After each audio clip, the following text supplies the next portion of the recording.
परम पूजनीय महात्मा ज्ञानगिरी जी महाराज की जय। बोल शंकर भगवान की, बोल सियापति रामचंद्र महाराज की जय। पवन सुत हनुमान की जय। बोल राधा कृष्ण भगवान की जय। बोल गीता माता की जय। बोल गंगा जमुना सरस्वती माता की जय। बोल माघ महात्म की जय। सच्चिया जोता वाली माता बड़ी सराही जय।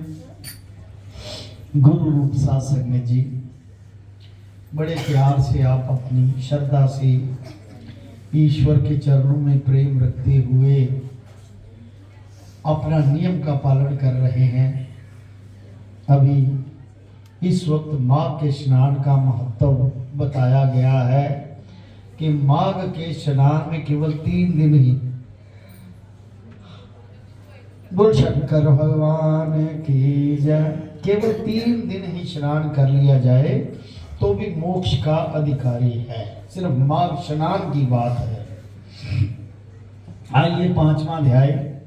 श्री राम जय जय राम, श्री राम जय जय राम, श्री राम जय जय राम, श्री राम जय जय राम,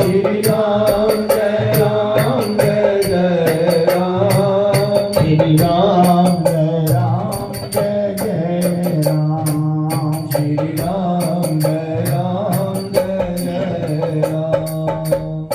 दत्तात्रेय जी कहते हैं कि हे राजन, एक प्राचीन इतिहास कहता हूं।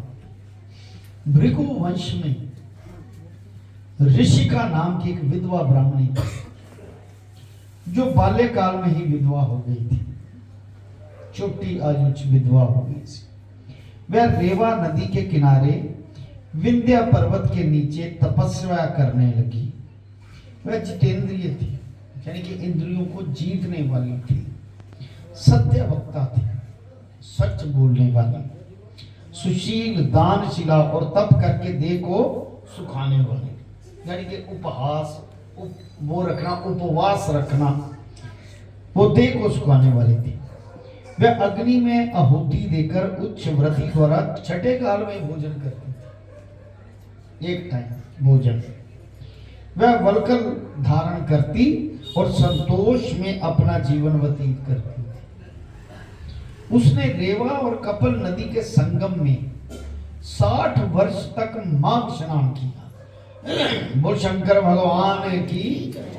कपिल नदी और रेवा नदी जहां पर दोनों का संगम होता है, वहां पर पूरे 60 वर्ष तक उन्होंने स्नान किया। वो शंकर भगवान की। श्री राम जय जय राम, जय राम, श्री राम जय जय राम, श्री राम जय जय राम, श्री राम जय जय राम, श्री राम जय राम। कहते उस नदी में 60 वर्ष तक माघ स्नान किया और फिर वहां पर मृत्यु को प्राप्त हो गई। उसी कपिल और रेवी नदी वहां पर रहती थी वो। माघ स्नान के फल से वे दिव्य 4000 वर्ष तक, दिव्य 4000 वर्ष, ये तो 120 वर्ष नॉर्मल हैं हमारे जो जीवन के हैं, वो दिव्य 4000 वर्ष विष्णु लोक में वास करके उसके बाद भगवान ने आज्ञा करी सुंद और उपसुंद दैत्यों का नाश करने के लिए पृथ्वी पर आने के लिए आज्ञा हुई कि आप विश्व वैष्णवी हैं, विष्णु लोक में आपका वास है, तो उनका नाश करना है। बड़ा उपद्रव करने वाले वो लोग हैं, दैत्य लोग हैं। सुंद और उपसुंद दैत्यों का नाश करने के लिए फिर ब्रह्म द्वारा तिलोत्तमा नाम की अप्सरा ब्रह्मलोक में उत्पन्न हुई। तिलोत्तमा नाम की अप्सरा, वह अत्यंत रूपवती, गान विद्या में अति प्रवीण और मुकुट कुंडल से शोभायमान थी। उसका रूप यौवन और सौंदर्य देखकर ब्रह्मा भी चकित हो गए। इतनी खूबसूरत थी।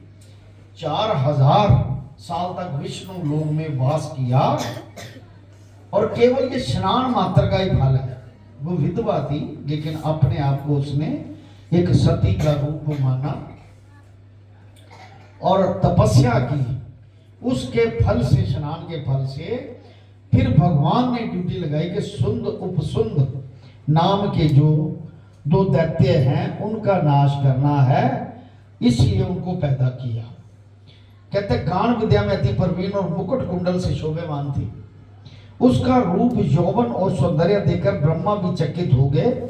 वहां कुमारी तिलोत्तमा रेवा नदी के पवित्र जल में स्नान करके वन में बैठी थी। तब सुंद उपसुंद के सैनिकों ने चंद्रमा के समान रूपवती को देखा और अपने राजा सुंद और उपसुंद से उसके रूप की शोभा का वर्णन किया। उन राक्षसों के जो सैनिक थे उन्होंने देखा उनको और जाके अपने राक्षसों को बताया, सुंद उपसुंद जो थे, कि इतनी सुंदर, कामदेव को लज्जित करने वाली ऐसी परम सुंदर स्त्री हमने कभी नहीं देखी, आप भी चलकर देखें। तब वह दोनों मदिरा का पात्र रखकर, यानी कि शराब का पात्र रख के शराब पीते थे, वो राक्षस थे, वहां पर आए जहां पर सुंदरी बैठी हुई थी और मदिरा के पीने से विहल होकर काम पीड़ा से पीड़ित हुए वह दोनों उस स्त्री के कारण, वो कहता है इसको मैं लूंगा, दूसरा कहता है मैं लूंगा, दोनों का आपस में झगड़ा हो गया सुंद उपसुंद का। यानी कि इतना उसने काम, शरीर में इतनी उसने अपने आप में मोहनी धारण किया हुआ था। उस वो पीड़ित हुए दोनों ही आपस में उस स्त्री रतन को प्राप्त करने के लिए विवादग्रस्त हुए, झगड़ पड़े दोनों और फिर आपस में युद्ध करते हुए दोनों वही समाप्त हो गए। बोल शंकर भगवान की। तब उन दोनों को मरा हुआ देखकर उनके सैनिकों ने बड़ा कोलाहल मचाया और तब तिलोत्तमा काल रात्रि के समान उनको पर्वत से गिराती हुई, वो जो सैनिक थे, 10 दिशाओं को प्रकाशमान करती हुई आकाश में चली गई। वापस, और देव कार्य सिद्ध करके ब्रह्मा के सामने आई। तो ब्रह्मा जी ने प्रसन्नता से कहा, हे चंद्रवंदनी, मैंने तुम्हें सूर्य के रथ पर स्थान दिया। यानी कि देव कार्य करने वाले को ईश्वर बहुत ही एक तुल्य स्थान देते हैं, दिव्य स्थान देते हैं। सूर्य के रथ पर तुम्हें स्थान दिया, जब तक आकाश में सूर्य स्थित है, नाना प्रकार के भोगों को भोगो। सो हे राजन, वह ब्राह्मणी अब भी सूर्य के रथ पर माघ मास स्नान के उत्तम भोगों को भोग रही है। अब इसलिए श्रद्धावान पुरुषों को उत्तम गति पाने के लिए यत्न के साथ माघ मास में विधि पूर्वक स्नान करना चाहिए। बोल शंकर भगवान की जय। श्री राम जय राम, जय जय राम। श्री राम जय राम, जय जय राम। श्री राम जय राम, जय जय राम। श्री राम जय राम, जय जय राम। श्री राम जय राम, जय जय राम। श्री राम जय राम, जय जय राम। श्री राम जय राम, जय जय राम। श्री राम जय राम, जय जय राम। आइए आगे छठा अध्याय। पूर्व समय में सतयुग के उत्तम निषेध नामक नगर में हेमकुंडल नाम वाला कुबेर के सदृश धनी वैश्य रहता था, व्यापारी एक रहता था जिसके पास बहुत पैसा था, जो कुलीन अच्छे काम करने वाला, अच्छे कुल से अच्छे काम करने वाला, देवता अग्नि और ब्राह्मण की पूजा करने वाला, खेती का काम करता था। वह गौ घोड़े भैंस आदि का पालन करता और दूध दही छाछ गोबर घास गुड़ चीनी आदि अनेक वस्तुएं बेचा करता, और उसने इस प्रकार बहुत सा धन इकट्ठा कर लिया। तब वह बूढ़ा हो गया जब, तो मृत्यु निकट समझकर उसने धर्म के काम शुरू कर दिए। तो पता है, ज्यादा बूढ़ा हो गया, मैं कम कर सकूं ना कर सकूं, तो सारे धर्म के काम उसने शुरू कर दिए। ये है विवेक बुद्धि, यानी कि ज्ञान चक्षु से जानना कब क्या करना है। मृत्यु का समय निकट समझकर उसने धर्म के कार्य करने आरंभ कर दिए। एक तो भगवान विष्णु का मंदिर बनवाया, सबसे पहले कुआं तालाब बावड़ी आम पीपल आदि के वृक्ष और सुंदर बाग बगीचे लगाए, जो कि सकारात्मक एनर्जी देने वाले थे। पीपल आदि के वृक्ष तथा सुंदर बाग बगीचे लगवाए। सूर्य उदय से सूर्य अस्त तक वह दान करता रहता। गांव के चारों तरफ जल का प्याऊ लगवाए। जिस गांव में रहते थे चारों तरफ, जैसे आजकल टूटियां हैं, नलके, प्याऊ मतलब पानी पीने वाले, वो लगवाए।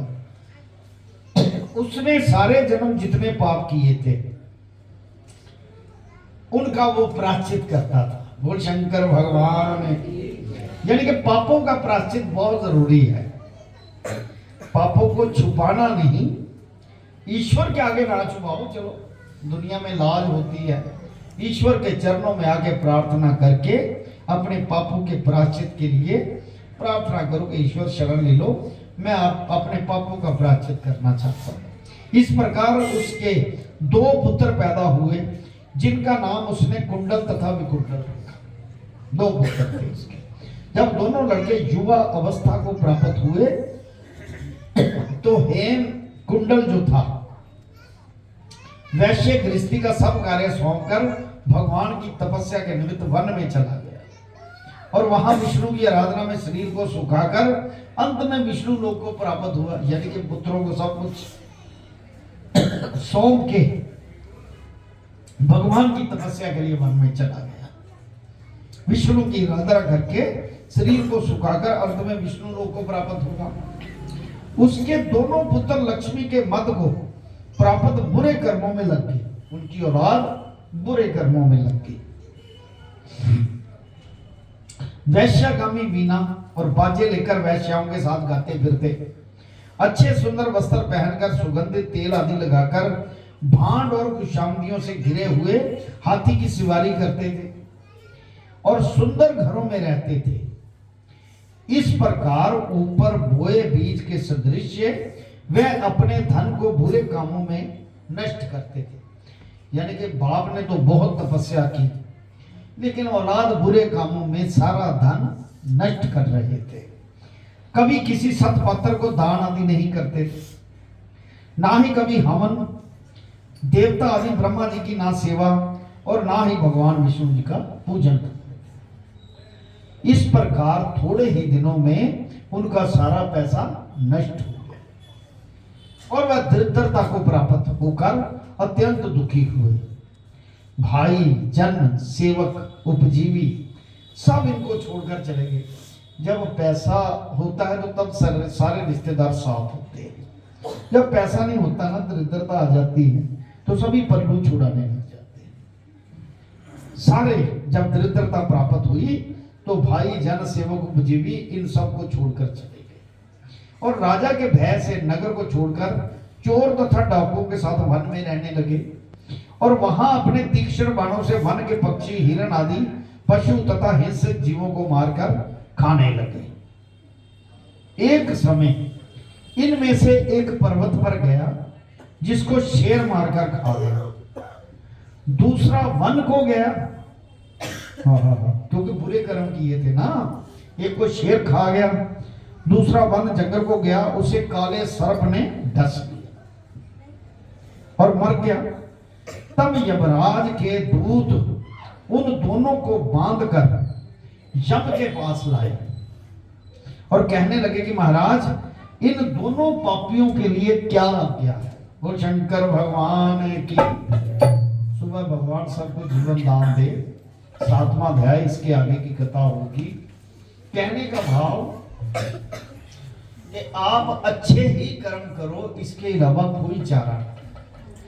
आप ईश्वर की बंदगी करो, इसके अलावा कोई चारा नहीं।